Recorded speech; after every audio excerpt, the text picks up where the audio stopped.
उपस्थित सर्व शिवसैनिक बांधवांनो, भगिनी आणि मातांनो, ही माझी शाखा भेट आहे आणि शाखा म्हणजे तुम्ही सगळे असं म्हणा पाहिजे तर ही माझी कौटुंबिक भेट आहे. नुसतं शाखा भेटीसाठी आलो तर एवढी गर्दी झाली. जाहीर सभेला किती होईल? अर्थात आपण दसऱ्याला शिवाजी पार्कला भेटणारच आहोत. त्यावेळेला जे बोलायचं ते मी बोलणारच आहे. पण खास करून मी या शाखेत भेट द्यायला आलो असं काही नाही की वेगळं काहीतरी घडतंय. यापूर्वी सुद्धा शाखांना मी भेटी दिल्यात आणि यानंतर सुद्धा शाखांना भेटी मी देणार आहेच. याचं कारण अनेक वेळेला शाखा प्रमुख असो, इतर पदाधिकारी हे मातोश्रीला येत असतात, मला भेटत असतात.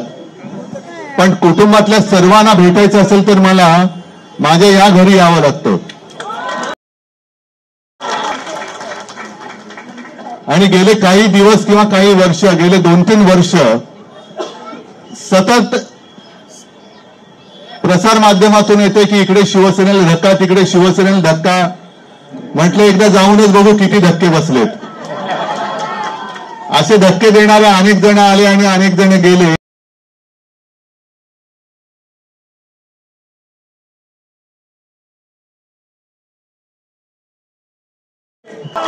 अनेकांनी अनेक प्रयत्न केले, धोके देण्याचे प्रयत्न यानंतर सुद्धा होतील.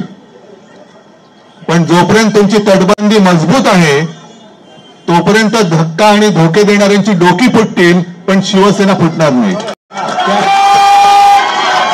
शिवसेनेचा येत्या आठवड्यामध्ये विघ्नार्थाचं आगमन होतंय. मी त्या पार्श्वभूमीवरती गणरायाच्या चरणी प्रार्थना करतो की तुझ्या कार्य हिंदुत्वाचा पवित्र भगवा घेऊन आम्ही पुढे निघालेलो आहोत. आणि वाटेमध्ये काळी मांजरं अनेक येत आहेत स्वतःला वाघ म्हणवणारे.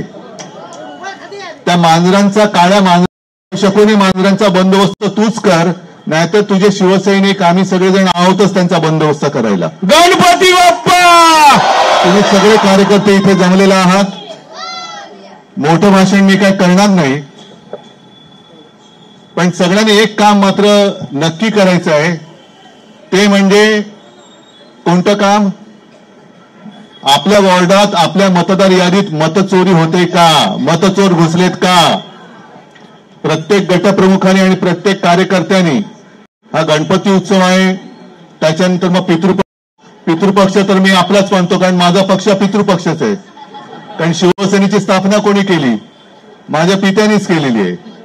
ज्यांच्या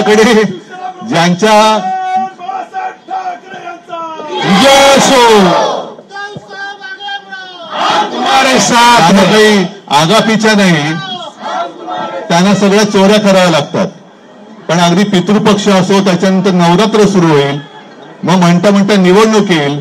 म्हणून आजपासूनच उत्सव जरी असला तरी मतदार याद्यांची तपासणी सुरू करा. घरोघरी जाऊन एका माणसाला एकच मत आहे की नाही बघा.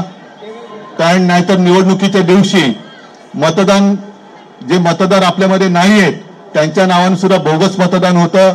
काही काही ठिकाणी दुबार तिबार मतदान होतं. तर आता डोळ्यामध्ये तेल घालून घरोघरी मतदार यादी चेक करा. आणि मतचोरी जी गेल्या निवडणुकीत झाली, लोकसभेनंतर विधानसभेत जवळपास 40-42 लाख मतदार आपल्या महाराष्ट्रात वाढवले गेले, घुसवले गेले.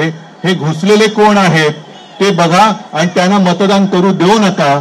पाऊस पण पडतोय, येत्या निवडणुकीत मतांचा पाऊस आपल्या बाजूने कसा पडेल ते बघा.